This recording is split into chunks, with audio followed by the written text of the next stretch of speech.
Good morning, ladies and gentlemen. I am Joshua G. I work at Headquarters Air Force, A4PR. I want to welcome everyone to our Air Force Civilian Functional Track session. I'm pleased to introduce this morning Mrs. Lorna Estep.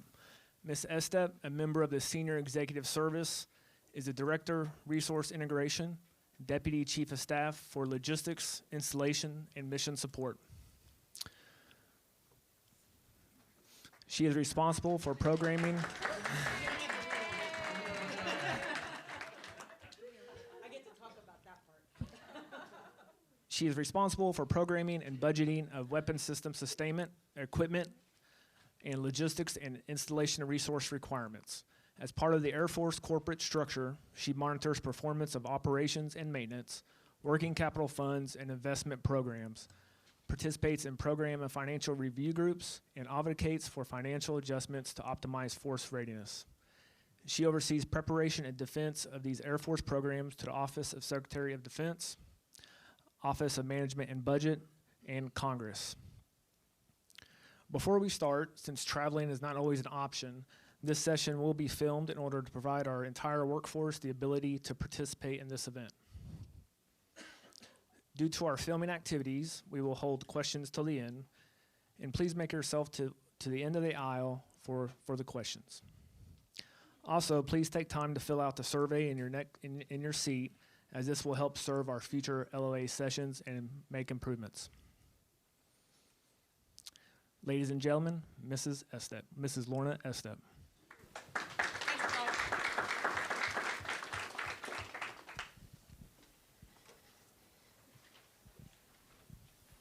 So welcome, everyone, and thanks for joining us this afternoon. Look forward to dialogue and also communicating with the rest of our workforce. I do ask that when you get back from LOA, take a few moments to talk to your team about what you learned here and what you saw here, not just at this session, but the entire LOA.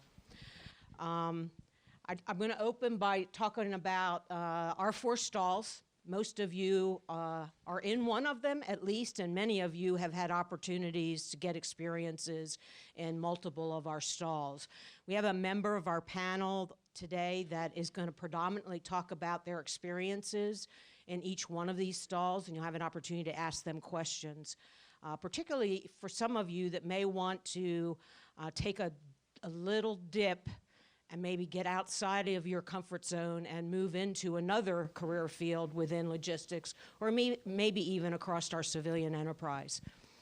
I'm going to talk a little bit about some of the programs that are open to you, but those of you that are in 12, 13, and 14, how many of you have put your vector request package in? Show of hands, please. Great. Because I really want you to take advantage of the opportunity. This is just not an opportunity for you to engage with senior leaders, but it's an opportunity for us to understand what your desires are, what programs you want to, and what you want to do, so that we understand our bench strength within logistics and can kind of reach out and touch folks when opportunities fall in line with what your career goals are. So I want to talk a little bit about what we value at each stage of our career, because there's sometimes a misunderstanding when you get a vector back of what we're trying to tell you. In many instances, people always ask me, well, do you have to be mobile? Well, you don't have to be mobile to get a varied experience within the United States Air Force. It's helpful sometimes because you get into a different culture, but there's a lot of opportunity in many of our locations to get involved in each one of those career stalls, as we call them. But what we really need you to do as you work through your career is we need you to have depth in one of those stalls. Because if you're going to be a leader in the future at kind of the top of our civilian career field, you need to have some depth in one of our stalls so that you have the technical experience that you can rely on that you got at the 12 and 13 level. So when we talk about broadening, we really want you to first get your depth in your career field, and then we want to talk about broadening you to other aspects of our logistics or maybe multiple discipline. So you see us rely a lot on technical depth really in the order of about 36 months within the 12 and 13 area to make sure you know the business for the United States Air Force before we asked you to do such things as go off and make policy or run organizations or some of the other things that you will do when you successfully achieve the 14 and 15 level. And it's really at the 14 and 15 level that we expect more of that broadening, more of that understanding of the end-to-end business of logistics so that you can help guide and lead our Air Force. And so that's really what the vectoring is about, is to take a look at what your experience has been and what the needs of the Air Force are and kind of give you some understanding of what you might do to prepare yourself to be one of those future leaders at that highest of our pinnacle. Some of you may choose to not do that, and that's great, because a pinnacle, a pyramid is a pyramid because we rely on the men and women up and down that pyramid to do the basic blocking and tackling for the United States Air Force day in and day out. And so we value our folks at that journeyman level who essentially carry the load for the United States Air Force and do our work day in and day out to make sure the Air Force can fly, fight, and win. And so you can see, I won't read it to you, one of the things that we've been taking a look at is to make sure that as we communicate what we value in the civilian workforce, we're doing that from a common understanding of what it is we want to do for our career civil servants. Sometimes there's messages that get out there, frankly. And so there's a breadth of knowledge that we've put together on our websites that I'll show you in a little bit. I really encourage you to understand this and talk to the folks that are in our career field about what we value at what point in their career to make sure that we get the depth and breadth we need across the Air Force. I see in the audience there are some that used to work with the blue on and now are in suits. We value that too. So there's also some mixed messages about that. And I want to make it clear that what we value is a balance between taking advantage of the great training that our military already have in our space and bringing them in as civilians. They're full up rounds when we get them, and we like that. But we also want to provide a balance of opportunities for our career civilians to be at the top of that pyramid as well. And so we're looking for a balance of bringing in full up rounds coming in from military into the civilian enterprise. There are a number of you that I recognize in the audience that have that experience. And then there are some that I recognize also that have been career or maybe have some former military but have been most of their career in the civilian enterprise. And so as we talk about diversity, that's part of the diversity that we want in our civilian workforce as well. So those experiences that you have in the military, for those of you that are now civilian, we value that, but we're also going to tell you we need you to step into a leadership role if you haven't had one in our civilian enterprise, because it is different. We have different laws. We have different structures. And so as you move from your career into kind of the military structure that has a way and it's up or out, there's a whole different dynamic when you're in the civilian enterprise because we get to make choices. And that's one of the values of being in the civilian enterprise is we get to make choices. We get to make choices whether we're mobile or not, mostly. I don't know how I ended up in Washington, D.C. for the second time in my career, but mostly we get to make choices. And we get to kind of go what I call an on and off the ramp. You heard the Admiral maybe talk about that this morning, but it's much more easier for us to decide that we're off the pyramid for a while because we have aging family, we have kids in school, or we're not going to be on that fast track, and then we can come back on. And that's exciting about the difference between the military and the civilians is we have those choices to do a little more balance in our life and then come back on the hard path and start running the marathon again. I'm going to start and introduce the rest of the panel kind of in the order they're going to speak. Next up is Mr. Montoya. He has a variety of backgrounds, and he has joint experience coming from DLA, and he does have supply, but we're asking to talk about maintenance today. So, Gil? So thank you very much, and appreciate an opportunity to be here. And again, thank you guys for taking time out to join us, not only this afternoon, but for the conference. There's nothing like, I'll tell you, there's nothing like getting the chance to meet the people around you and the people on the stage to start that networking you'll need to we believe, be successful. Thank you, Joshua. Be successful as you continue along your career. So the reason they asked me to talk about maintenance is because that's where I started my career. I was a mechanic. I mean, I was a WG5 mechanic, egress mechanic, working out at Kelly Air Force Base.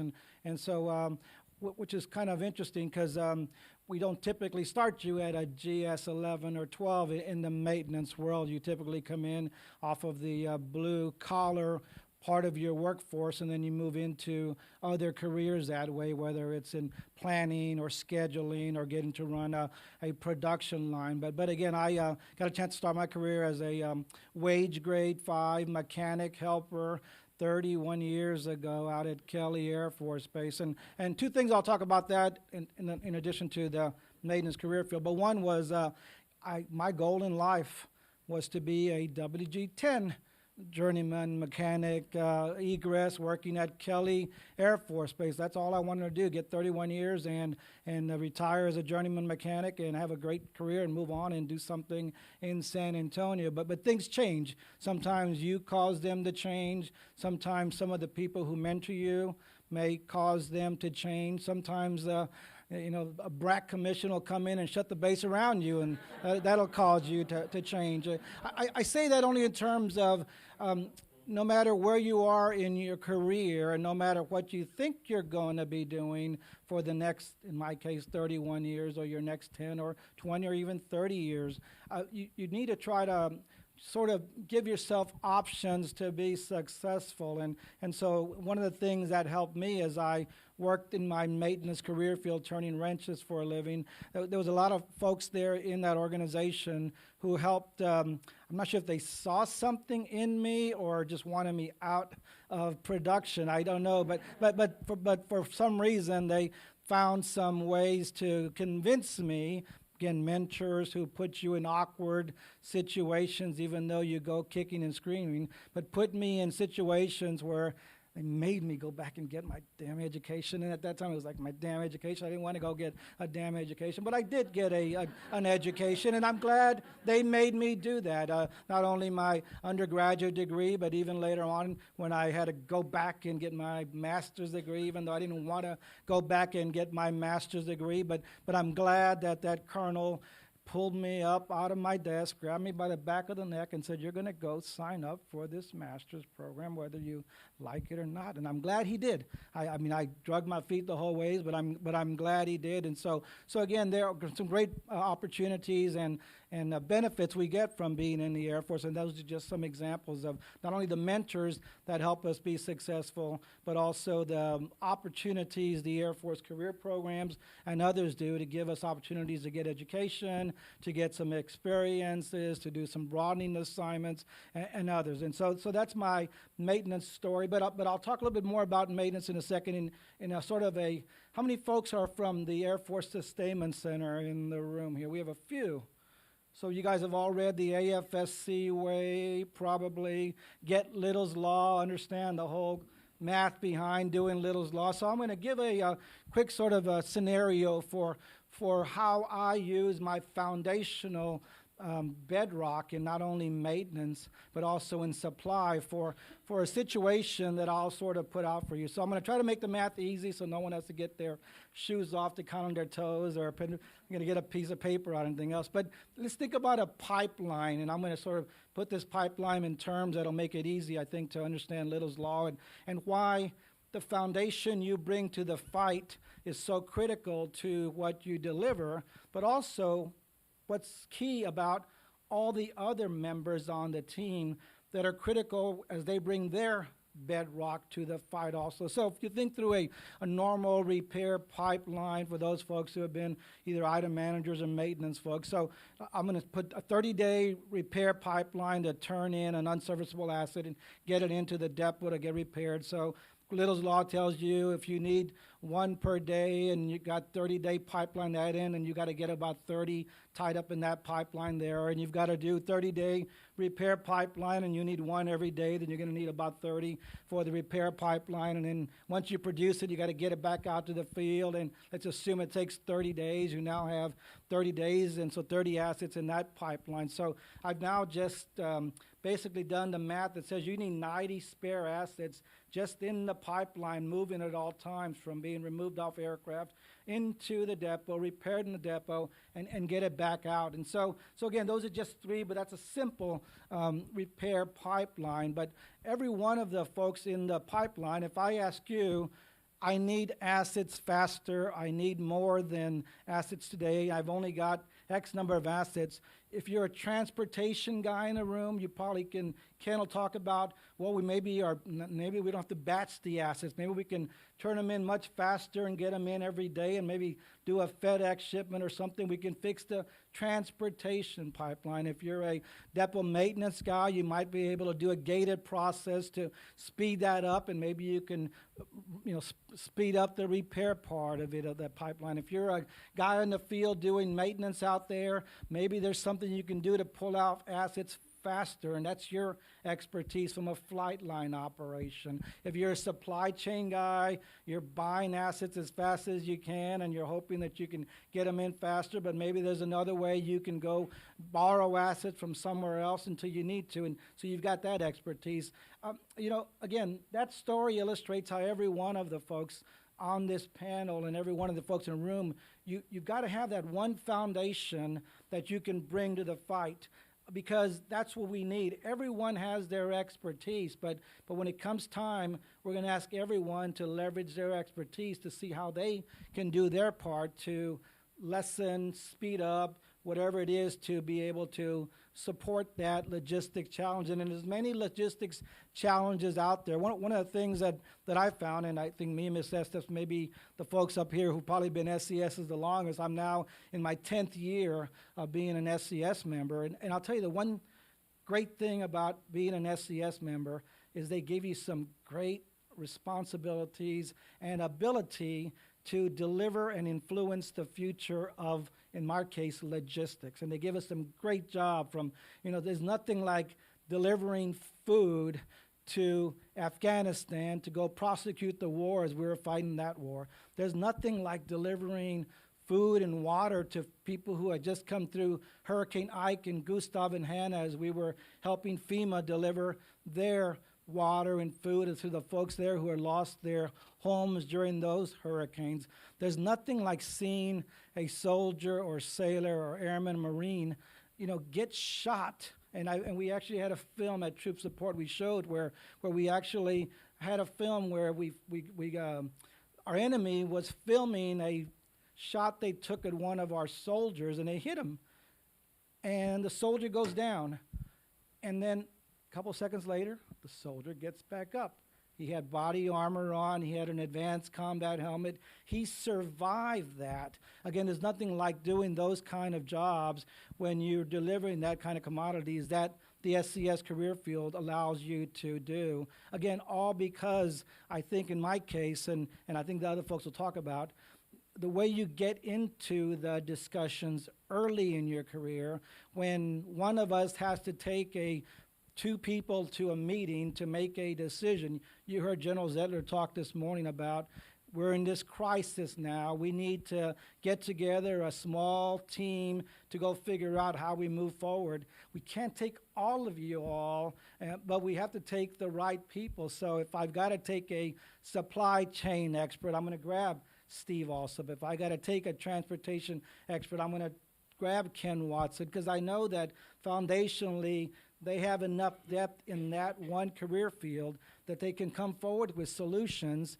that we maybe haven't thought of as we're trying to figure out how we take on that challenge that day to make it happen. So again, I started in maintenance, learned a lot about I tell you, the one thing I learned the most about is if I ever get a chance to oversee those folks who write those tech orders, I'm going to make sure they write them correctly so you don't have to do some of the work that I had to do in the hot sun of San Antonio during the summer when you're crawling around aircraft and there's no air conditioning on there. I said, I'll be darned if we don't fix that process to make sure that we don't allow that to happen. But it helped me in my career because no matter what the challenge was, I always thought back to how would I have done this job? How would I make this decision? And it has impacted me as a mechanic or me as an item manager when I got a chance to be an item manager later on. So again, to Ms. Estef's point,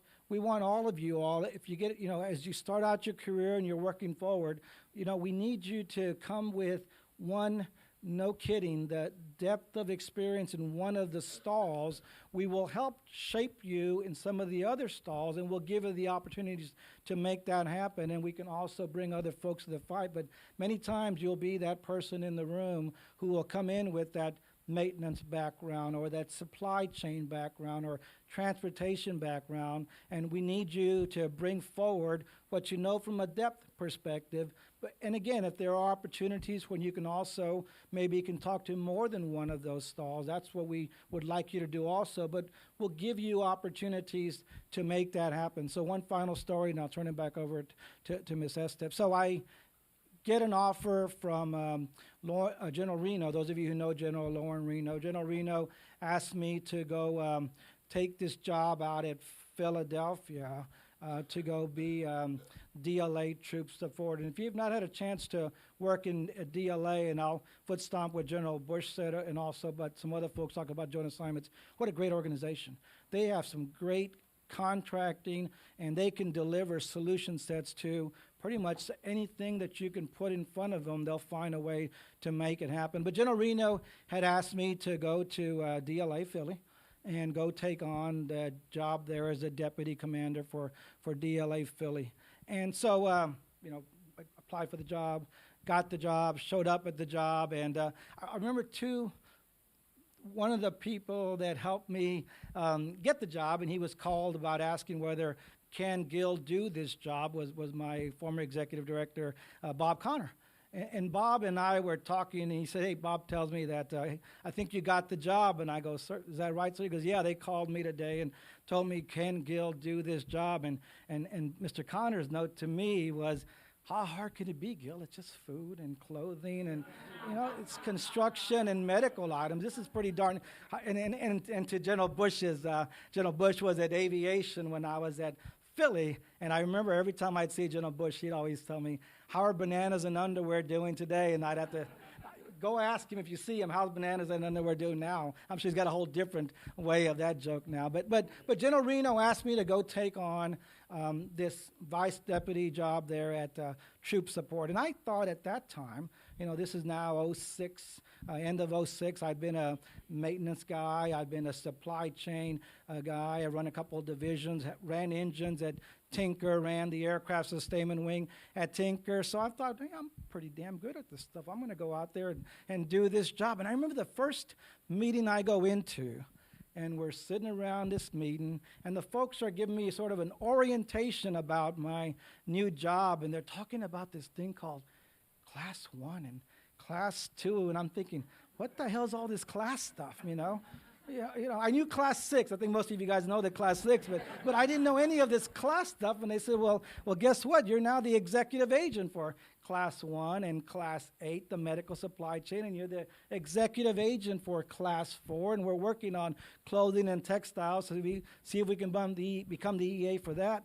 And I'll tell you, the one thing that, as after I had the oh shit moment, you sort of go back to, well, okay, what do I know that the Air Force prepared and trained me on? Well, they trained me foundationally in how to be a mechanic. So let me see what I can bring from when I learned in that to this game. What did I learn as an item manager? Now that I'm going to do this job, what could I bring to that fight? And there was other folks around there who could also bring in, 30-year folks who knew everything about.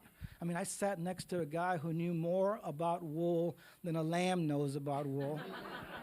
And they were the experts in their foundational area, and I could bring my supply chain and maintenance foundational, but together it is a team, a sport that we play called logistics, and you've got to trust on the other members in your team to bring forward their skills to help deliver the best solution. We can all go back to one solution, and every one of the problems I give you today, you could probably come up with a solution from where you came from, but I'll tell you what delivers the best solution is all of us together.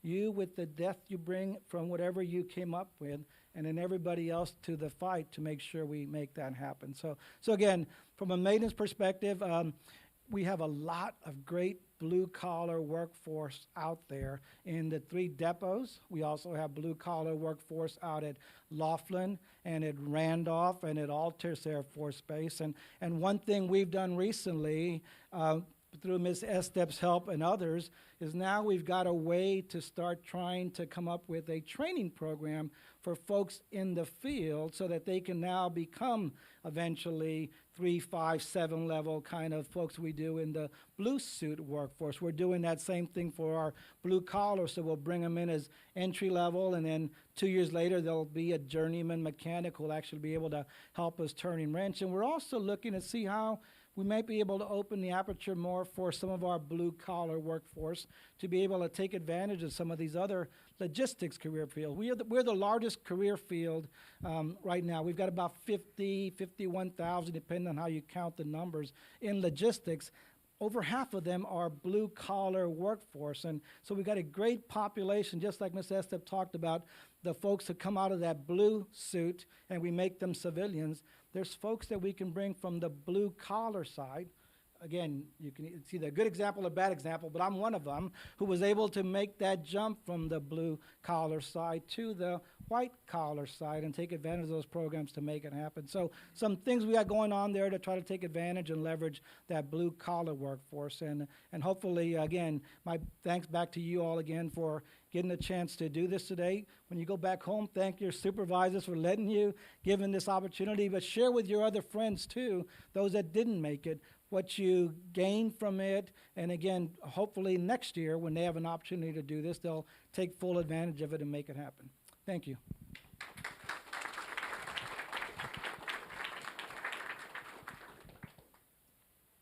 So Steve is going to kind of take the supply chain stall and talk about some of his experiences, but he, like Gil, also has experiences in other areas as well. And I'm sure he'll share his marvelous time at the Pentagon with you as well. It was a fun time at the Pentagon. I had a blast at the Pentagon. The Pentagon, I think, is the place everybody loves to secretly, or bash, but secretly loves. So, well, I think you'll end up hearing a lot of common themes as we go through these today. Because I started, too, at a pretty junior grade out at McClellan, one of those places that was bracked back in the 90s. I started, now Gil mentioned the PAC program that we're using today to develop a lot of our folks. In 1985, when I started, McClellan had a program they called TAP, Technical Assistance Program.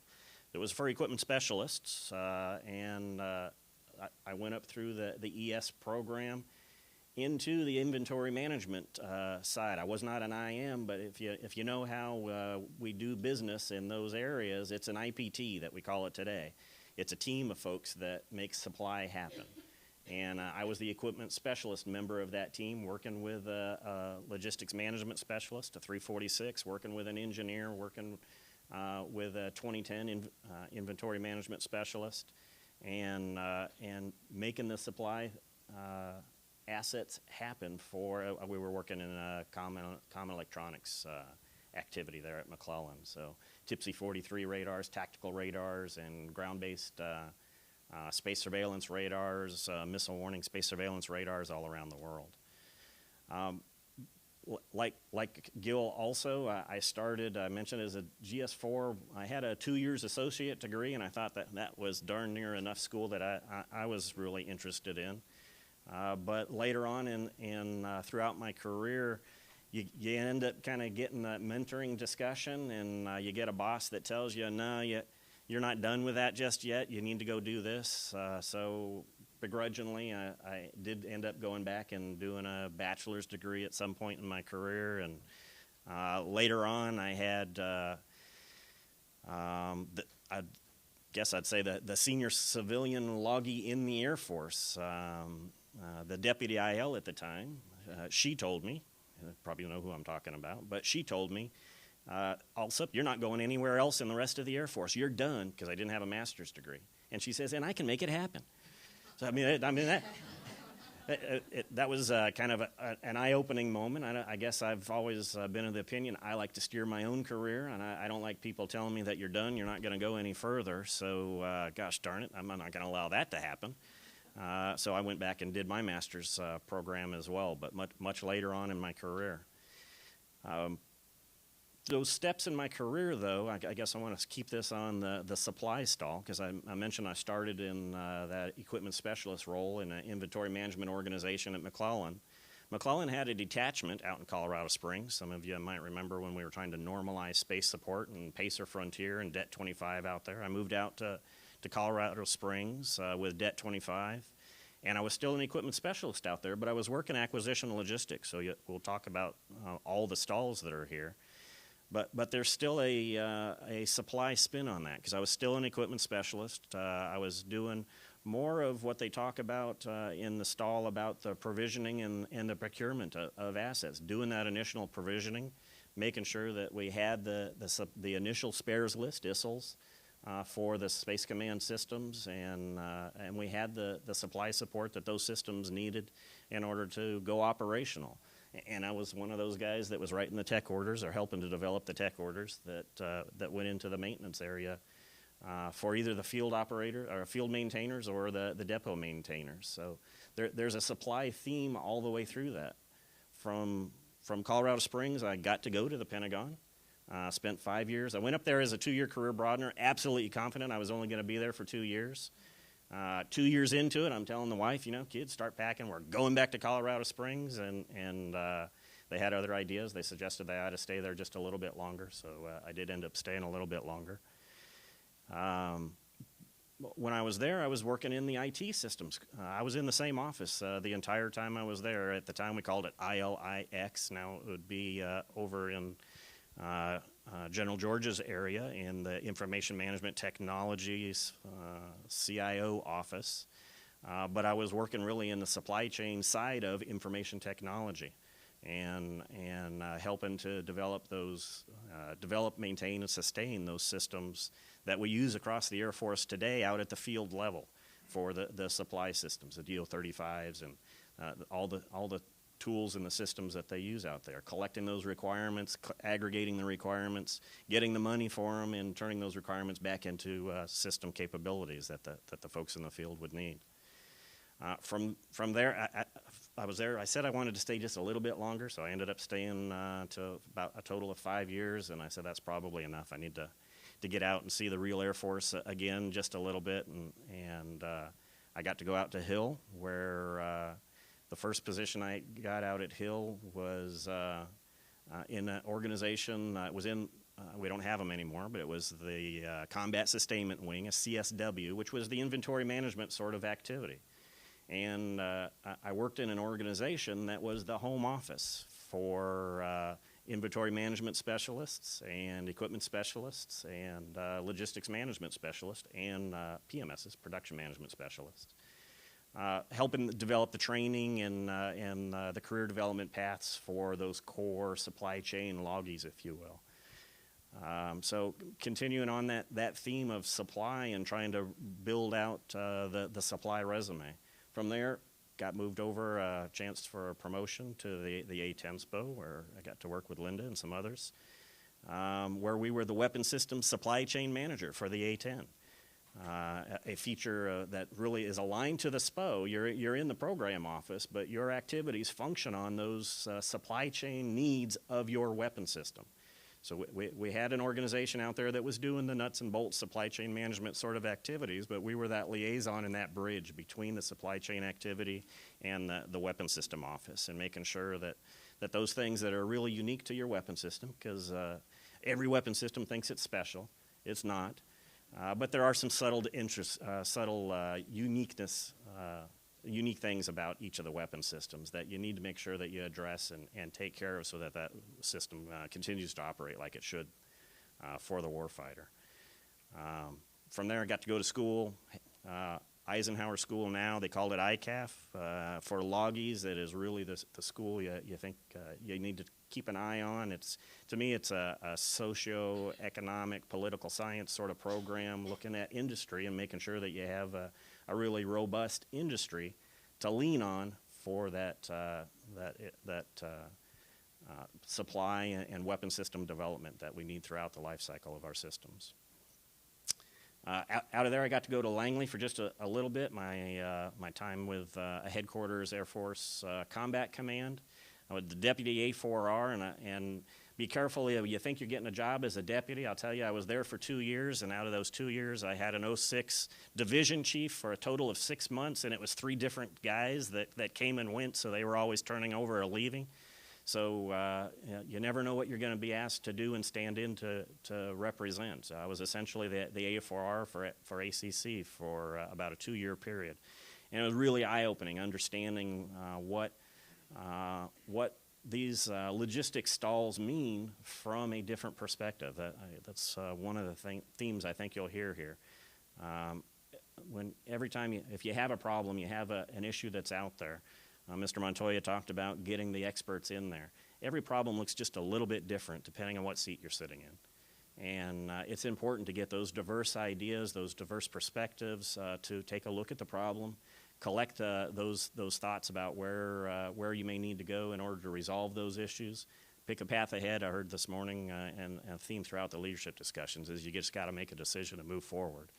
So take the best collection of those ideas and turn it into a way forward and move out with it.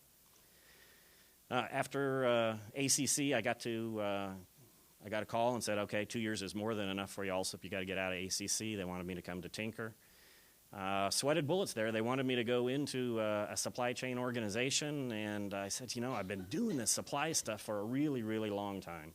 And the call was from an SES, and he said, I got a job open for you. I want you to be out there, in 60 days and take that job. And I said, thanks, but I really don't want that. And he said, well, okay. What didn't sound real happy, he hung up. I sweated bullets. I told him, I've been doing this supply thing for many, many years. I'd like to branch out, understand what maintenance is all about. If you're going to do something for me, why can't you get me into a maintenance job?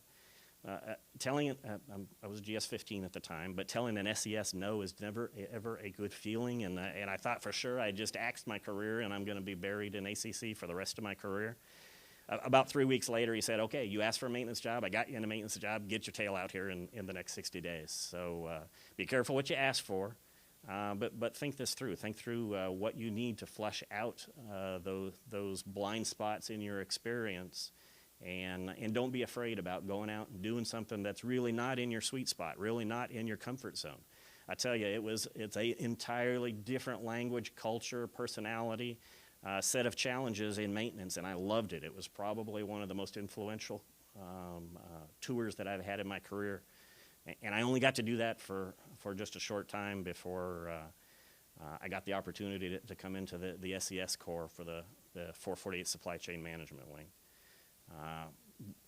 Fabulous organization. We have a one-of-a-kind supply chain management construct, and I will tell you, we get the opportunity to provide metrics and statistics updates to OSD twice a year, standardized metrics for all the services, and your Air Force supply chain is just nailing it. There is no other service, and you can go back and pull the numbers. I got pride in authorship here, but it's based off of facts that we report to Ms. Reardon and the team up there.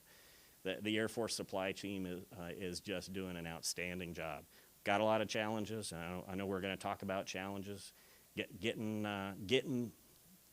the scarcest resources is time and money, and getting the assets you need at the least possible cost to the Air Force so that those monies can be used for other things.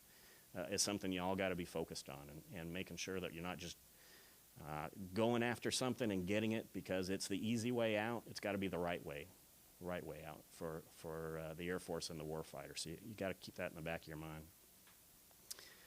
only got the chance to be in the supply chain wing for about a year and a half. We had a vacancy open up, and so I'll tell you this also about building your networks and the value of this sort of organization.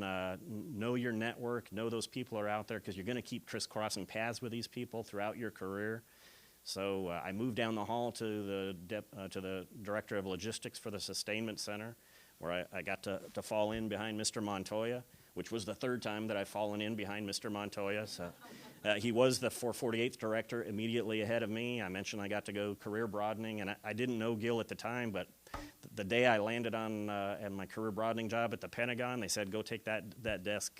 Gil used to have that, and just figure out what he used to do and do that. So I've fallen in on jobs behind Mr. Montoya 3 times now, and I've asked him to keep my office clean down in San Antonio, because I have no doubt whatsoever that I'll be falling in behind him pretty shortly down there, too, if he'll let me. I mean, that's a pretty sweet job, and I'm not sure he's willing to give it up.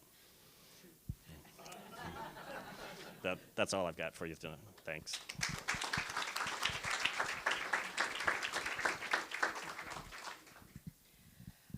So, Ken, I've asked to talk about deployment and distribution, mostly because he just got back from being deployed, and I figured he had some interesting experiences to share with you.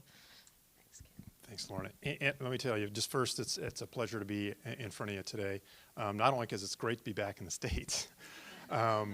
Really, you take a lot for granted here. So those of you that have deployed, let me just tell you, thank you. This was my second deployment. I'm going to make a shameless plug for diversity of experience today, and that diversity of experience is going to be not just deployment, but joint experience across the board. I see a lot of familiar faces in here, folks that I've worked with in the joint environment. Cindy, it's great to see you here. Brad. It's something that I want to say, it helps us to understand the military that we work for. That has been a big part of my career. I'm not going to bore you guys with my bio. That's available for you to read, but you see that I've spent a lot of my career doing these kinds of things to help blur the lines between the civilian and our active duty reserve military folks that we work with and for. So decision points, everyone here is on a career path, a career journey. And what we've talked about already has been those decision points that you make along the way. It doesn't have to be, you don't have to aspire to be SES, you don't have to aspire. I can't count the number of dedicated, wonderful folks that I've worked with all the way through from Sacramento ALC, all the way through all these different locations that have had incredible careers, just 11, 12, 13, you name it. It doesn't, not necessarily, this is not the end state, I guess is my point in that. But what does it take? It's going to take, obviously, hard work above all. That gets back to that depth that Ms. Estep already spoke about. That's very important. You have to know your job, first and foremost. And along with that, it's got to take energy, right? You got to love what you do. And I'll tell you what, every day, and even in some of the worst locations that I've been in, both in Iraq and Afghanistan and the Pentagon, I love what I do because what we do is so important. And even in the joint environment, I've been in the joint world now since 2010. And there's an email that I'm not going to pull out, but everyone probably got an email from the Chief of Staff Air Force today, as a matter of fact, talking about the importance of joint airmen and joint experience. And having just come back and sat in on a senior review panel at the Pentagon here a couple weeks ago with regards to how we are building or how we are not building joint airmen and what we need to do to be better a part of that joint fight, working with our Army, our Navy, all these other service branches better and leading them. And that's the other thing that we're not doing. We're fighting to get our foot in the door to lead. You know, when I just got back from Afghanistan, it's a sea of Army, primarily. We have a sprinkling of Air Force, next to that, and then there's some Navy in there as well. But you're falling in on an Army staff, and you need to understand that. You need to understand the intricacies of how that's a little bit different, quite a bit different actually, than Air Force. Okay, so hard work, that's kind of a given, but that means taking the hard jobs, getting out of your comfort zone. Wow. XPX at Tinker, out of my comfort zone, doing strat plans, but what a blast. And frankly, something I think that, that rounded out my experience in the programming aspects, and Brad knows this, so that I was able to take other jobs, career broadening types of jobs, and be successful in that. We have a tendency to get comfortable in one place, because once you know your job, that knowledge is power. But that's not necessarily the most professionally healthy thing, right? It's hard to go from doing something you've done for a long time and then move and do something a little bit and have to learn all over again. But it's a process, and you have to keep doing that. So probably not preaching to the choir in here, but I do want to foot stomp that, because it's not easy. Because when you do have that depth of knowledge, hey, how you doing? You get comfortable and you become powerful because you know that things. You have to be able to say it's okay to move on. And then being patient. That has been one of the hardest ones for me professionally, is just being patient. As I've gotten older, I've learned to become more patient. You have to, because you can't do it like you did before. You can't run 12, 13, 14-hour days. And Zesta talked earlier this morning, actually a couple times, on work-life balance. Until you hit that brick wall, you don't really realize it's like, hey, wait a minute. There's all these other aspects of my life that are important as well. Service and sacrifice goes part and parcel to the hard work part, but mobility, I know that's like a three-letter word in certain venues, but it's the truth. I'm working on now my 8th PCS, and my family has suffered that along with me. And I'm not talking like small family, I'm talking like 6 kids. So it has been a challenge, but is it important for that depth of experience? It is important for that diversity of experience. It's going to make you better and expose you to so many more opportunities out there. Leveraging opportunities, deployments. Within a few weeks after I got back, one of the first things I did was get all of my folks together at Scott within the J5, J4 and sit down and tell them, hey, this is what you can expect when you deploy. There's some good, there's some bad. Laying on my back in Helmand Province with tracers going over the top of my head, I was wondering why I'm here. But you know what? It was the right thing to do. You never have to learn supply chain to the depth that you thought you knew it until you try and teach it to somebody else, especially a completely different culture as the Afghans are. So, and joint experience, you don't have to deploy to get that. Look around. We can talk about this a little bit later, and I'm probably going to go on a limb here and make a comment I shouldn't, but there is way too much stagnation that I've seen at the Joint Combatant Commands in the civilian workforce. Way too much. There needs to be more movement. I need to see more of the familiar faces I see in this room at those joint commands. And not Army, Air Force. That's what we need to see. That's what I want to see. But it takes that diversity of experience and y'all serving and sacrificing to do that. So embracing the military ethos is something I have, if I look at those bedrock things that I've tried to do, it is better understand the military that we work for. Whether it's going to Air Command and Staff, whether it's doing PME, whether it is, you don't have to deploy to do that. There's lots of ways that you can better understand and appreciate the military that we work for. And that means understanding every day when you go to work what it is that you do for the military that we work for. We are at war. And we're going to continue being at war for a long time. That is a fact.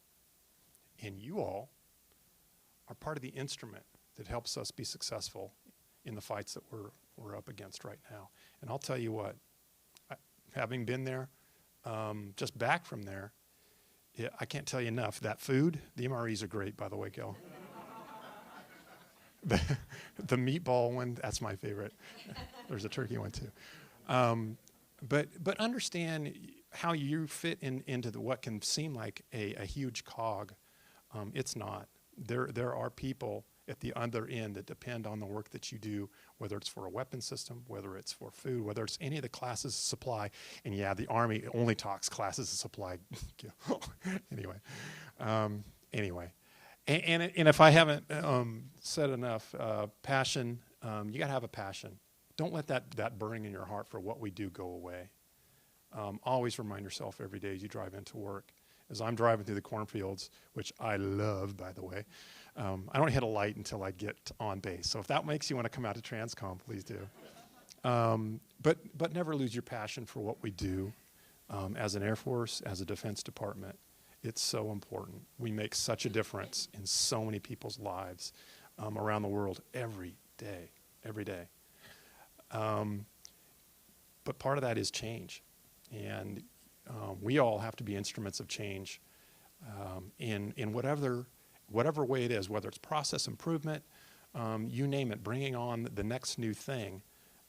Grasp onto that stuff. Grasp onto those opportunities and help usher that in, because we do have to get better in a lot of different areas. And that goes along with improvement and always questioning the status quo. I still do that now almost religiously. Ask questions why. So with that, I'm going to get off the stage. Hopefully I made up for a little bit of time. Thanks, Ken. Next up, Linda Rutledge is from our acquisition community, is going to talk a little bit about some questions that we've gotten in the past about kind of how do you cross over maybe between our logistics stalls and our program management brethren that bring that war fighting capability to us. Thanks, Linda. Thank you. Well, I am not familiar with this association because I'm probably one of the only panel members, I think I am the only panel member that has never technically worked in any one of those functional stalls. So I'll tell you a little bit. And so I asked Colonel Fike, he asked me about 6 months ago if I'd be willing to serve on a panel. And I said, well, what do you want me to say? And because I couldn't imagine what I would have to offer. But what he said, you've been very vocal about your belief in career broad. And I had been more about the cross between program managers and logistics managers. And I think that would be something that you could elaborate on and talk about. And I said, okay. But I will say, so there's a clarification. I believe personally that program managers should come from somewhere, some functional stall. And I think you should. We talked a lot about technical depth, and I think to be a good program manager, you should have technical depth in some stall. Just so happens my technical depth was in the engineering. And the funny story is how I came on to work with the government. I had graduated from University of Florida with a degree in math. And when people ask me, well, what do you want to do for a living? I said, well, I don't know. I want to do something where I solve problems. That was as much as I could articulate what I would do with a math degree. And I started working on my master's in systems engineering at the University of Florida, and one of my classmates said, hey, where I work at Eglin Air Force Base, they're hiring computer scientists, and they're looking for somebody. I said, well, I'm not a computer scientist. As a matter of fact, every subject that I took in college, didn't like history, okay with art, they make you take an art class. Okay with English, I was all right with that. Loved my math courses. Any kind of math I loved, that was my passion. But the one that I absolutely hated was Fortran. And so I really couldn't imagine, but I needed a job. So I thought, well, I guess I could suffer through anything for a few years until I find something else. And I came on, and I didn't even know how I qualified, but apparently if you had a certain number of math courses, it qualified you for multiple technical series.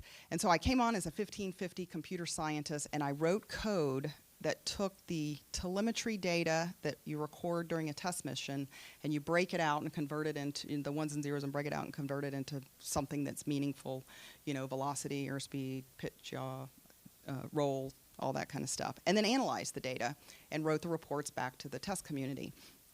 And I kind of liked it. I didn't like the programming part. I liked the analyzing part. And that was my exposure. So I started mine in the test world, and I got some functional depth in the technical side. I then said, when I was supporting the program offices, I went to a meeting one day, and the program manager was talking and briefing their program, and I looked up and I go, wow, that is what I would really love to do. And the reason I thought is because they dealt with everything. They got to think about not only the technical, but they got to think about the business deal. They got to think about managing the finances. They got to figure out the logistics, how it was going to be supported. And I just thought that's a problem solving, right? So, and I said, that's something I really would love to do. So how do I do this? So I went about, and everybody talks that the career programs back 25 years ago were not like they are today. I know you may think it's hard to navigate through them, but there really wasn't any such thing back then. We sort of bobbled around. And so I went and searched. I went out looking for a program office that I would be willing to take me, and someone took a chance. I had no experience working in a program office, and so they brought me in as an 801, as a systems engineer. And I was a systems engineer on starting up the JASM program, Joint Air-to-Surface Standoff Missile. I knew nothing, and I couldn't believe they hired me in a program office. Not only that, they made me factor chief for missile mission effectiveness. It's kind of like the most important part of a missile, right? That it works at the end, that it's effective. And I remember thinking, boy, these people are crazy, but they were desperate for people. And I really questioned the Air Force. And if you remember, I thought maybe I wasn't going to stay working. Well, one of the reasons when I thought about it years later, why I ended up staying with the Air Force is because they did just that. They gave me that kind of I don't know if it was on purpose, but at least they instilled that kind of empowerment with me and gave me the ability to do that. When I looked around the table at my industry partners, they were all 20 years older than me to be able to even have the conversation and work at that level. So that really is what made me sing. I loved it. And so I said, as I watched the program management career field, I went and said, hey, I would really love to be a program manager. And I had an SES at the time who was the program director, Mr. Terry Little. I don't know if any of you probably don't remember him because it's been many years. But he was very well known in the acquisition community back in the acquisition reform days, and set up some very good strategies, by the way. And I learned a lot from him. But he took a chance and said, well, if you think you want to be a program manager, then just convert over and do it. And so there was an opportunity. They were starting up the next new program, which today, a small diameter bomb, and said, well, you can move over and do that as a program manager. And again, I'm still thinking, I have no program management experience, and how could they do this? Well, I did learn a lot, and it was OJT. It also enabled me to be able to get the kind of coursework I needed. So now I needed a little bit of foundation to put it all in perspective. And that job enabled me to get that. And also, because I was starting up a program, and there was me and an engineer, a contractor engineer, and a logistician. There were 4 of us. And then a government engineer. And so we kind of did everything ourselves. We built that whole program up. And so that was the way I think I got most technical depth, is building something from nothing and starting that program. And that was in 1997. I became a program manager, and I've been one ever since. Moved to multiple jobs. I spent most of my career working weapons. I worked multiple weapons. Pretty much, I think, everything that we have in the inventory today, I have worked on. Also did staff jobs, so I did broaden, didn't just stay in program offices once I went into that regime. And I also worked in XR, which is development planning. I worked in that area as well. And there came a time when they said, you've gotten a lot of experience, you probably need to go over and work the production and sustainment side of the program. And I realized, I said, well, that's not really the fun part. The fun part's, you're building it up. You don't have to live with it yet. Well, I went and had to live with someone else's stuff, and even some of the stuff that I had created, I went and had to live with it on the other end. during the production and sustainment phase. And it was huge. It was huge. And what I would say is I learned a lot doing that. The front end of the life cycle, though, also taught me things that I know that, hey, if we do now in the front end, I don't have to deal with it in the back end. And I didn't know a lot of those things till I worked the back end. And then, so what we have now, that was my journey across the life cycle. And I stayed at Eglin and left there in 2009. And actually, I also took a joint assignment down at U.S. Southern Command. I really wasn't going to talk about that, but you did say the joint assignment. I will say that I will piggyback on that. That was I didn't quite know what I was getting myself into there either. I was the only Air Force civilian in the entire command because the Air Force had given a career broadening position to Southcom and put me on it. My husband, who's also a program manager, came up through the financial management functional stall. He converted over to the Army for those 3 years and was actually an Army civilian. And it was a very different world. I will say they weren't used to new people coming in the civilian workforce. I totally agree. And I think it helped us. I showed up day one, had spent 20 years in my career field, felt comfortable in it, knew, all the acronyms. See, that's when you really know you've been here in your stall, if you know all the acronyms. I walked in day one, and they had a board full of acronyms I had never heard of. My husband and I both went home that night and go, oh, my gosh, what have we gotten ourselves into? We are starting a career over after 20, 25 years. But it was a great growing experience. So it was no comfort in the growth zone and no growth in the comfort zone. And we were not comfortable anymore. And we grew out of that. So we did come back. I was just saying that as an aside to just really revalidate the joint experience. And it was great. Also got more logistics experience, a different side of the logistics experience, because one of Southcom's missions was humanitarian assistance in disaster response. And in 2010, I'd been there 6 months, and you might remember the earthquake in Haiti. Actually, this past week reminded me of that. And my husband and I both go, whew, glad we're not at Southcom right now. Because it was the biggest thing that ever happened to Southcom is responding to that disaster. And I was in the middle of the night, the first night, trying to figure out how to buy water and get it over there.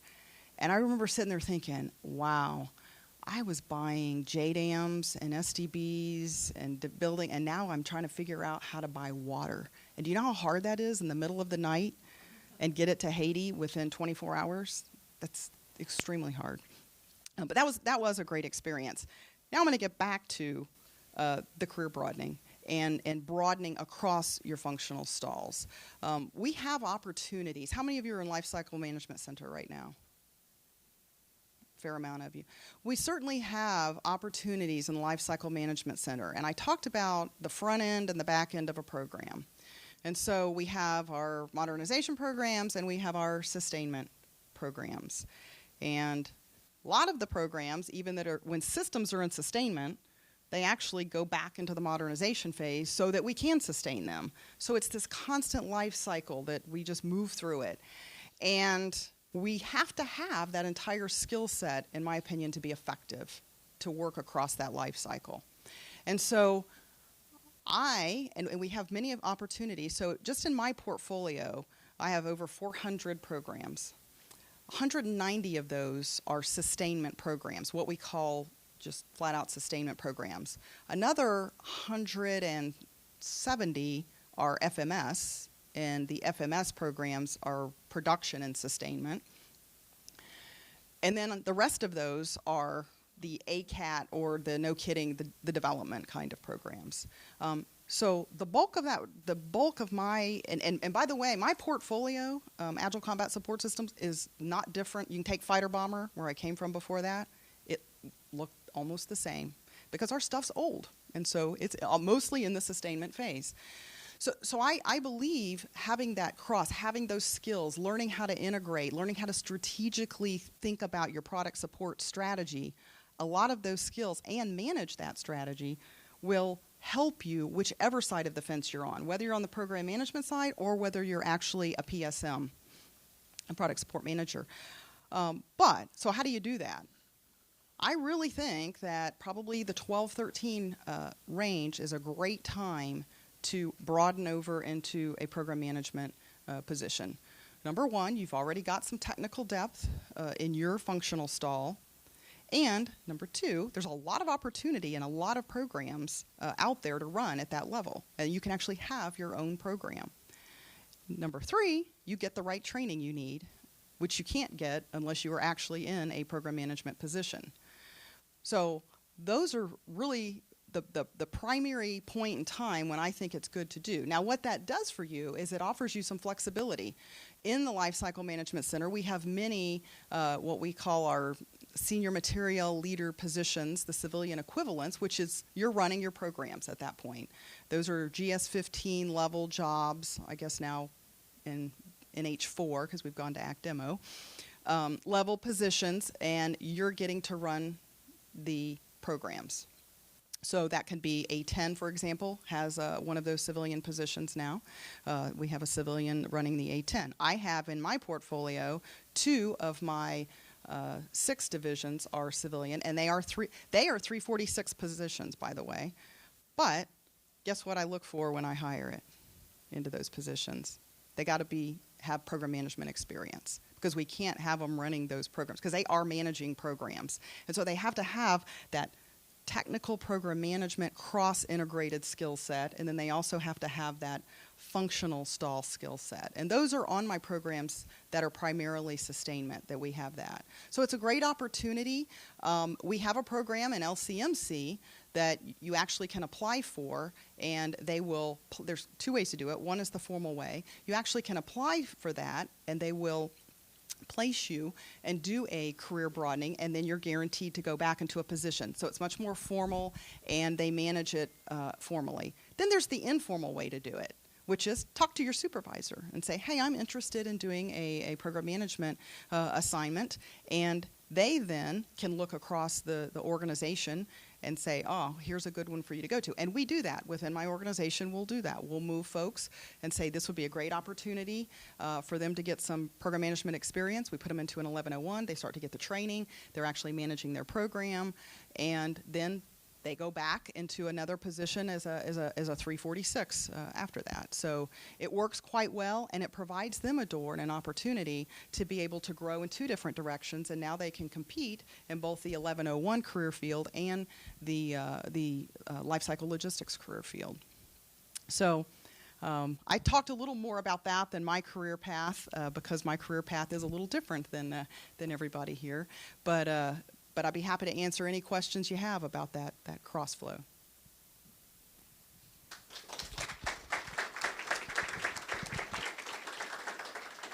Thanks, Linda.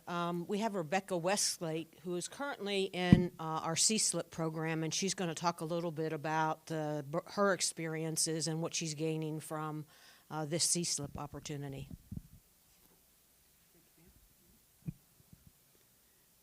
Good afternoon. I am lucky enough now to be sitting on what they call the Civilian Strategic Leadership Program position. But I wanted to touch on a few other centrally managed funded programs that I've gone through AFPC, through my career, to tell you how I got here, because you don't just land on one of these things. I started my career as a palace acquirer.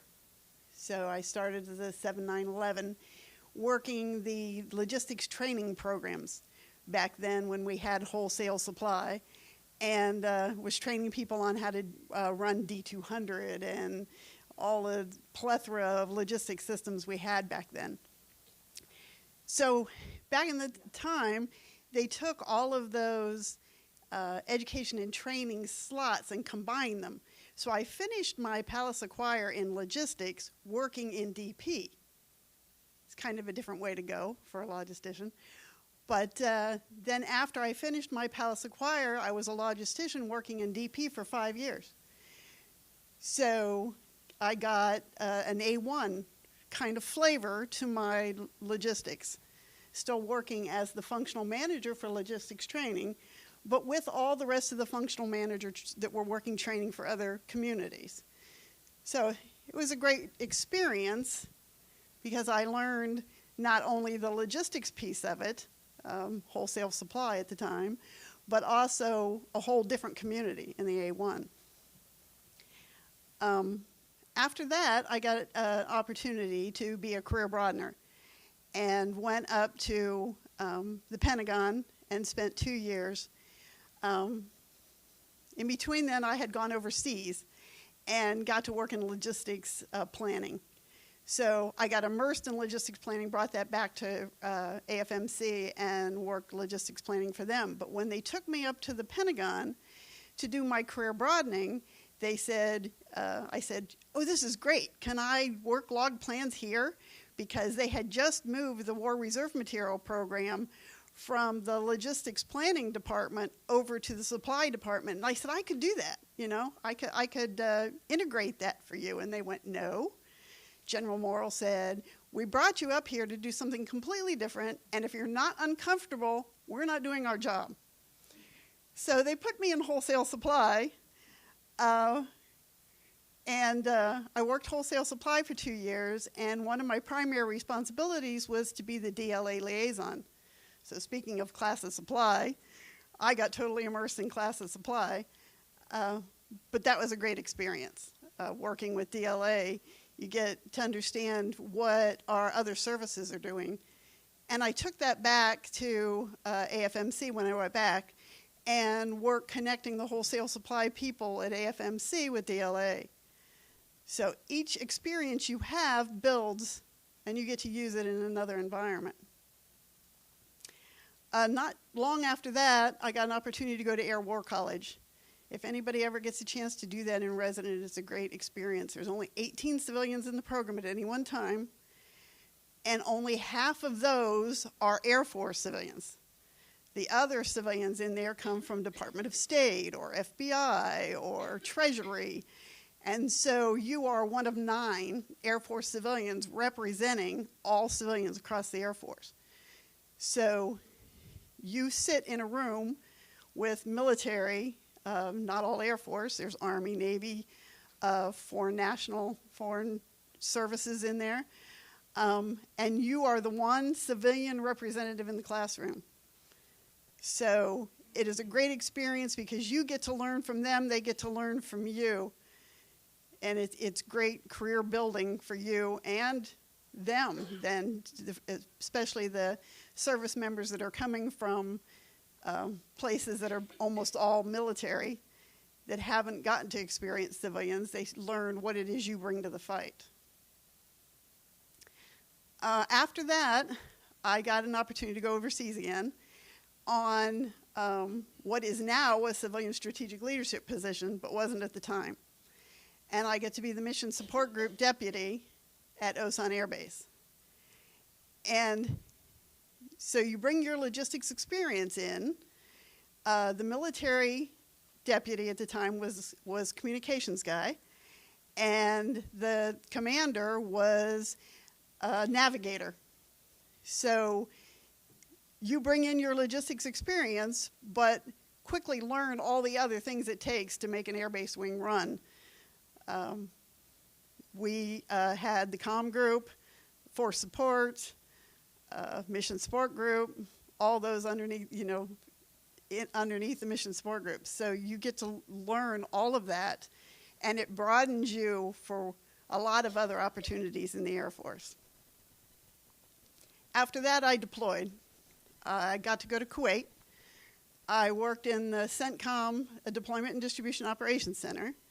So got to learn not only what it was like to totally work in a joint environment.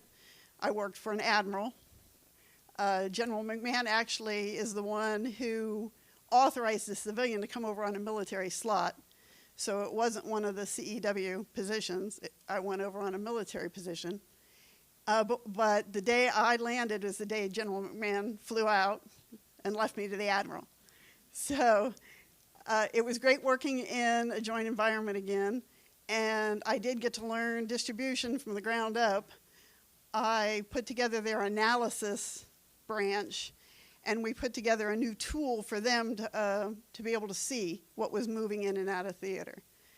The first 3 months I was there. The next 3 months I worked contract air and negotiated with the Russians to move material in and out of theater for us. So you get to learn all kinds of stuff in a very short period of time.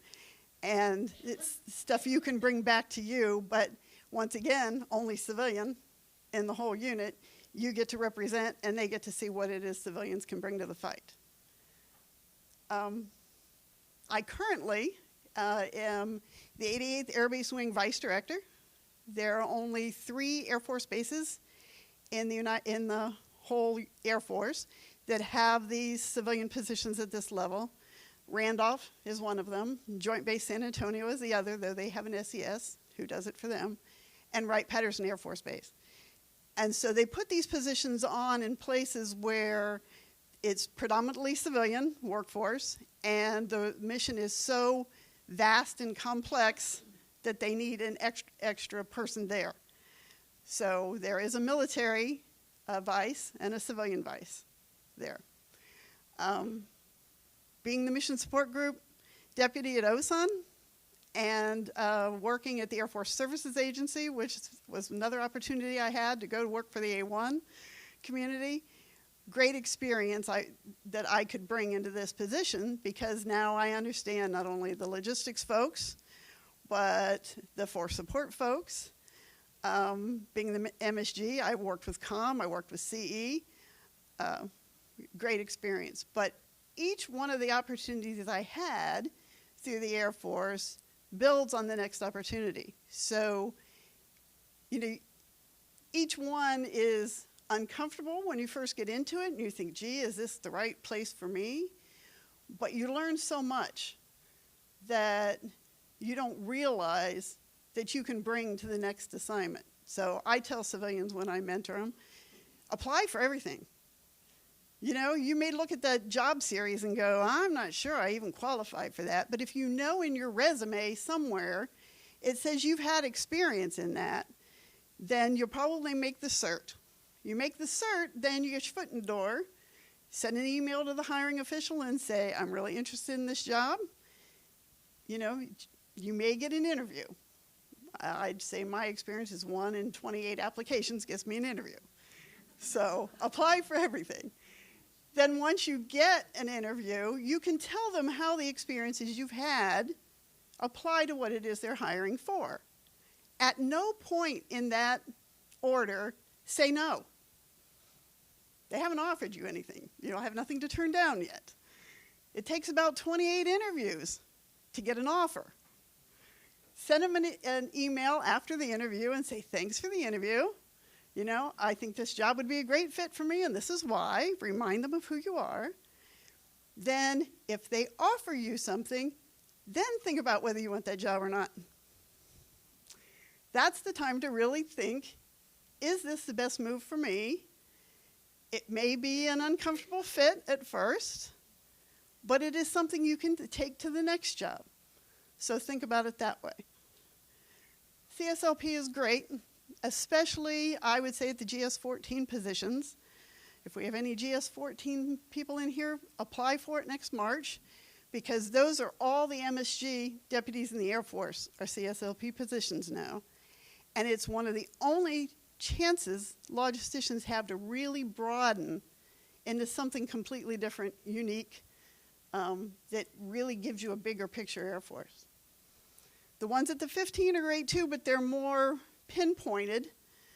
We've got them in the Secretary of the Air Force, in the HAF, this position. So they're usually more specific, like there's one in the Department of working for IL and energy, those sorts of things. So they're more specific jobs and not as broad. But the MSG deputies, definitely a great experience for our loggies. Thank you.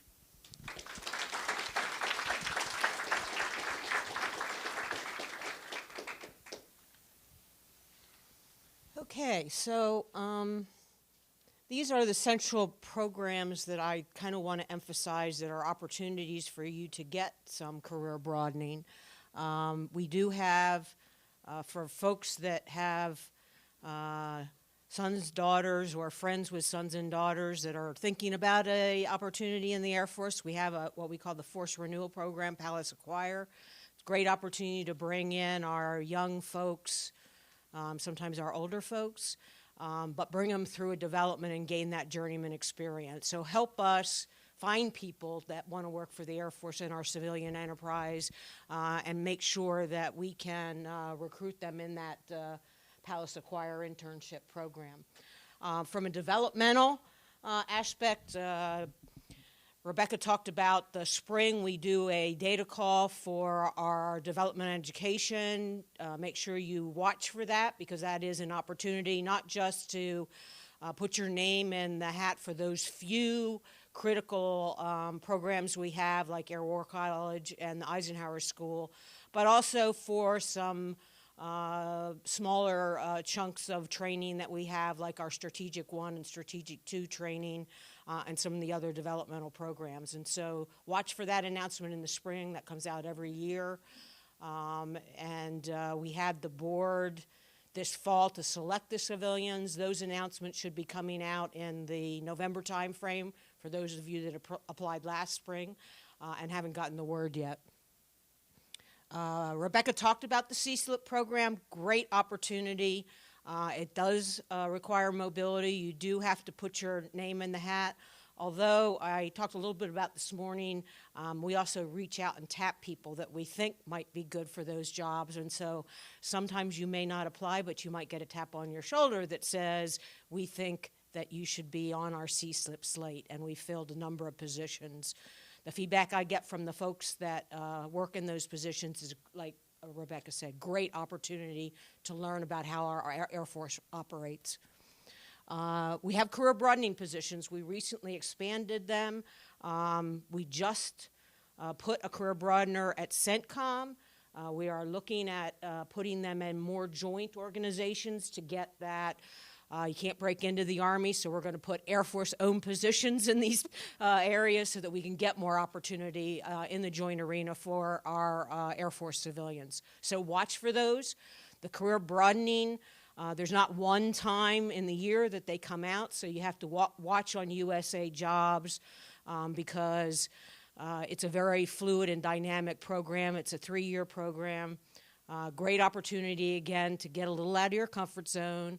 We have a number of them in the Pentagon. We have a number of them at San Antonio. They run our workforce development program for us. Many of you probably have talked to them down in San Antonio. And then we have them sprinkled all over in all of our MAGCOMs, and we're, like I said, we've gotten a few extra slots, and we're looking at putting them in joint areas so that we can give our civilians a more joint opportunity. Key career positions, we're about ready to do a scrub on these. These are, again, opportunities for our logisticians to get a key career discipline, multidiscipline across our stalls. So these are key positions, 3 to 5 years, that we aim to, again, sign a mobility agreement. It may be not geographically mobile, however, I just want to emphasize that. So in this program, you can stay in your geographic area, but you have to agree to vacate that position after 3 to 5 years. That's kind of an attempt to provide some movement across the civilian career field so that we can give opportunities for civilians to get a different opportunity. So watch for those as well. Mentioned this morning, want to mention again, if you have not gone on and signed up to be a mentor in MyVector or agreed to be a mentee on MyVector, you should do both. No matter what grade you are, you should be both a mentor and be mentored. So please sign up for MyVector for both.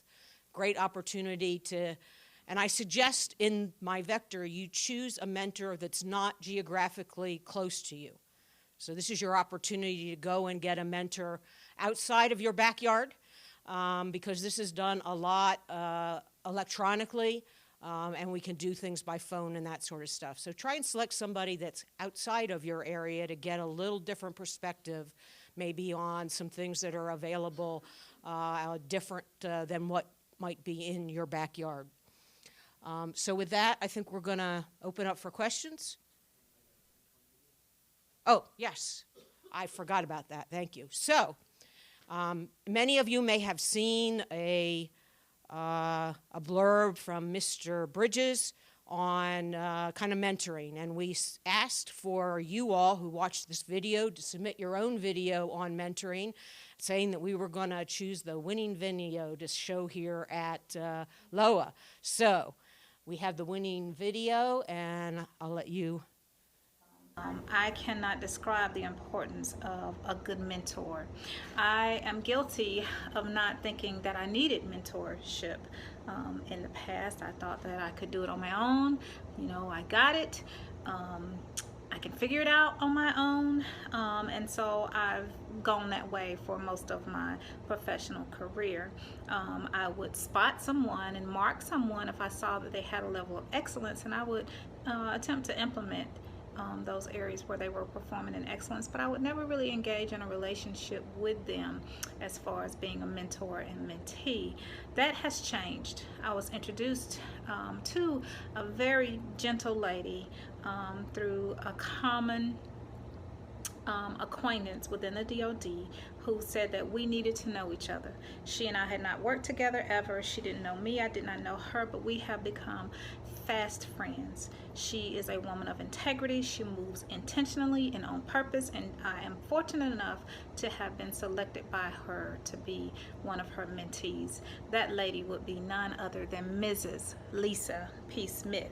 Now, don't get excited. I know she probably mentors half the people in the audience, because she probably does, but she is my mentor, and I don't want you bothering her, because she belongs to me, and she is fabulous. It does not get any better. I can only hope to emulate what I have seen in her reactions towards me as a mentee. She is simply fabulous. If you don't have a mentor, find one. If you're in a position to be a mentor, get a mentee. Transfer that knowledge, transfer that experience, transfer whatever expertise you have developed, because it is vital, and it is vital right now for the good of the Department of the Air Force and the DOD. All right. Mary, stand up. Stand up. The winner of the video, none other than...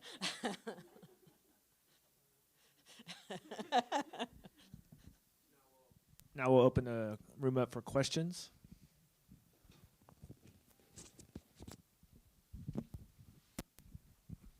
My name is Joe Rappa. I'm at Eglin. I'm a 346. I'm actually in XR now, although we're called XEW now. But so my question is more directed at Miss Rutledge. I have some similar background experience, although it appears I did it backwards. So I was active duty, and I was a 63 program manager then. I came on civil service as an 1101. I did that for a little while. My mentor was Brian Jones, still is Brian Jones. Brian was a loggy by trade, and Brian convinced me to do a career broadener over to logistics. We did it the informal way.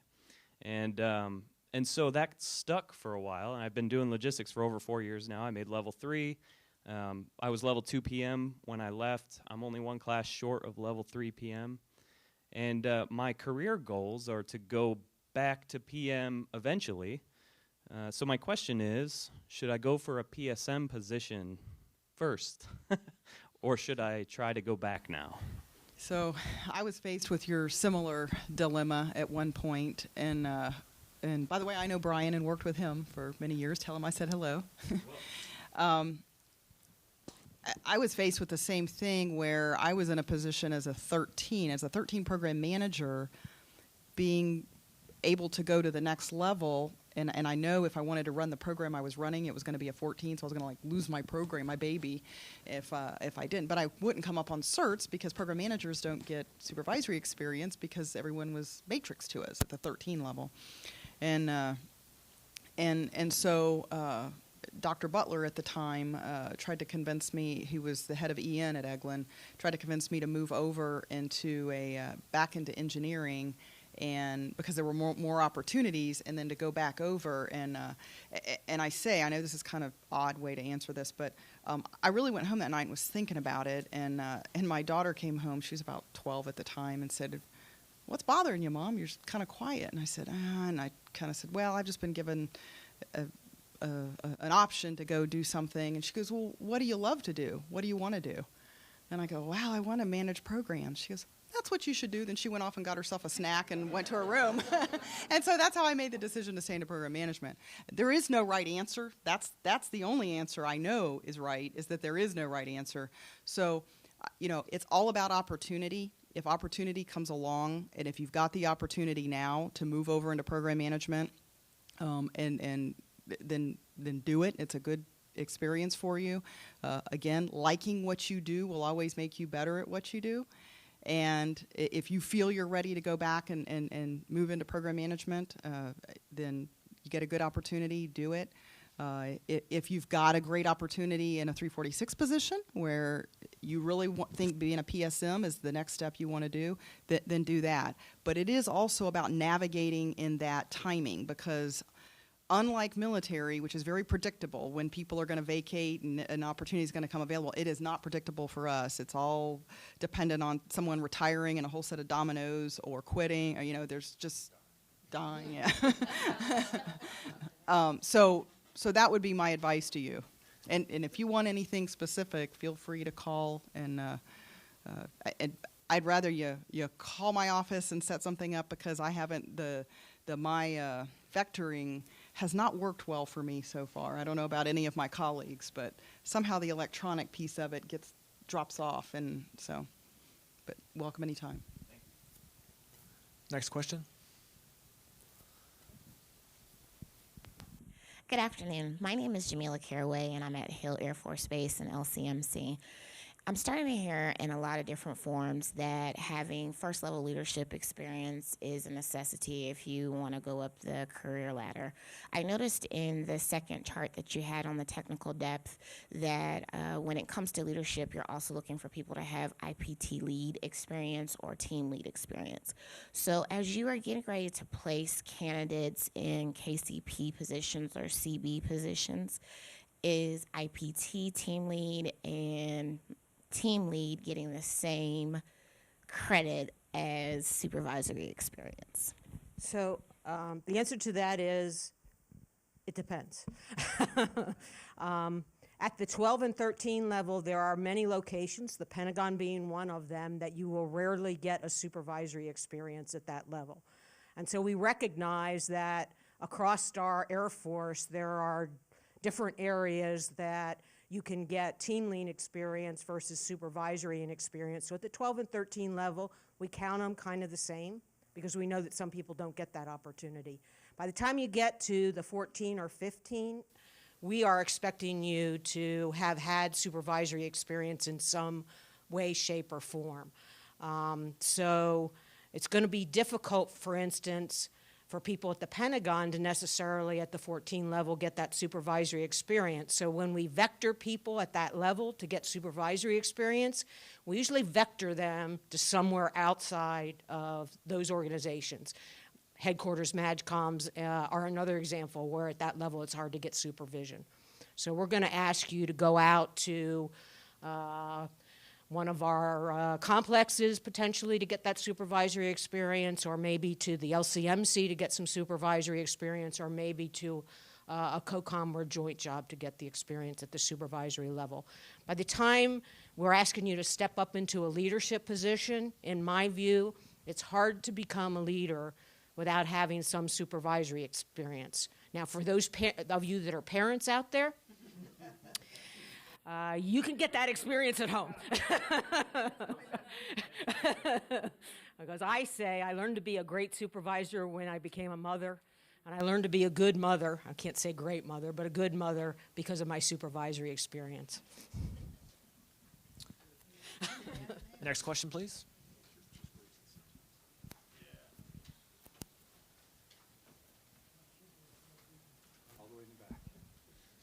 All the way in the back. I don't really have a question. I have more of a comment. I'm a career broadener, Bill Lawrence. I'm here at half A4P working the logistics panel. Ms. Rutledge, I think our paths have crossed. I spent my 90s at the Air Warfare Center, Eglin, in XP, and I worked for Mr. Alsep, A4R at ACC. I learned some great items from you, sir, and I currently work on Ms. Estep's staff. For the career broadeners, getting thrown outside your comfort zone, they've nailed it. They have absolutely nailed it. I mean, I have been so blown away by what goes on there. The pace is fast, the learning experience is great, and it's a great opportunity. So every chance we have to jump out and be a career broadener, you do it. Not my first time being outside my comfort zone. I have deployed. I was the only American on Kabul International Airport with NATO. I was outside of my comfort zone. I had nobody to turn to. I had no body armor or helmet. I didn't even have a weapon. How about MREs? No, the French cooked beautiful breakfasts. But career broadening is a fantastic program. It's a great opportunity, and you will experience the other side of the world because things are happening that we just never seen before, and it's great. Thank you for the opportunity. I think we have time for a couple more questions. Do you got any more from the audience?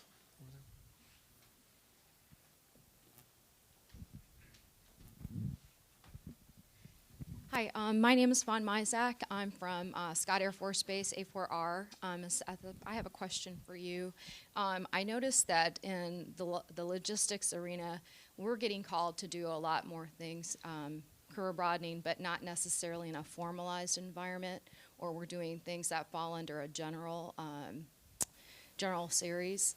How closely are the panel, my vectoring panels looking at the experience that falls within the resume versus just what shows up on an SF-50? So the answer to that is we're almost totally dependent on the resume these days because our career briefs are not being kept up to date. So be your own salesperson when you write your resume and make sure you put those experiences on there because they do count as breadth in that process. Also, because things are not kept up to date, make sure you do simple things that you thought used to be up to date on your career records. Give us your education, don't make us guess. Give us your grade level, don't make us guess, because your career brief may not be accurate now. So the resume has become more and more important for us. We almost totally rely on it. So as you go through the vectoring process, please be accurate on your experiences. Let us know your supervisory experiences, your team lead experiences. All those count and help us vector you better to something that will help you and help the Air Force. Last question. Anyone? Good afternoon. I wanted to thank everyone for being here today. This panel has been very informative. Really appreciate your time that you guys have spent to share with everybody your experiences. I'm Wendy Yantz. I'm currently assigned to DLA Aviation. I've worked for DLA for about 5 years, but previously I have 13 years with the Air Force, primarily all maintenance and little staff. So my question is, you mentioned some programs are available, the MyVector, the program management. I do program management for DLA, type of opportunities within the Air Force. Can folks outside of the Air Force apply for those programs if you have an Air Force experience? So it depends on the program. What I recommend to you is during the vectoring process that we're doing right now, put a vector package in because we've moved people kind of to DOD and to other experiences. They fall off the Air Force records at this point, and it's really hard to reach them. But if we know you're interested in coming back for the Air Force and that gets in front of the leadership, we can work with you on that. So put in a vectoring, put your long-term goals in that form, and then we'll work with you. The career broadening, you almost have to be internal to the Air Force to do those developmental programs. So we have to work at getting you back into the Air Force before those opportunities are available to you. I would like to add, and it brought up a good point, that if you do leave the Air Force, print your entire career out, because my husband, when he left, even though they knew it, because they were bringing us back, the system deletes his entire history. 25 years was out the door, and he couldn't recreate it. They delete it from the database. So make sure you do that. That was a lesson learned so that you can bring it. The lesson learned when I came from the Navy to the Air Force, because they hard code UICs, all my locations and my experience was something called UNC. I couldn't figure what that is. Unknown. So for 20 years, I have experiences that are UNC. All right. Before we close, I just want to give a sincere gratitude of appreciation to our panel for joining us today. On behalf of the Logistics Officer Association, the United States Air Force, and our moderator, Ms. Lorna Estep, I'd like to provide you with a small gift from the team.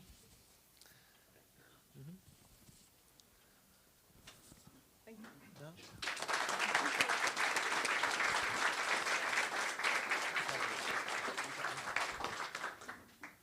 The chocolate is courtesy of one of our exhibitors.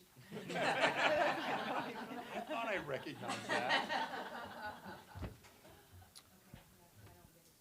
And with that, we thank you for coming to our event, and we look forward to the next LOA next year. Thank you very much.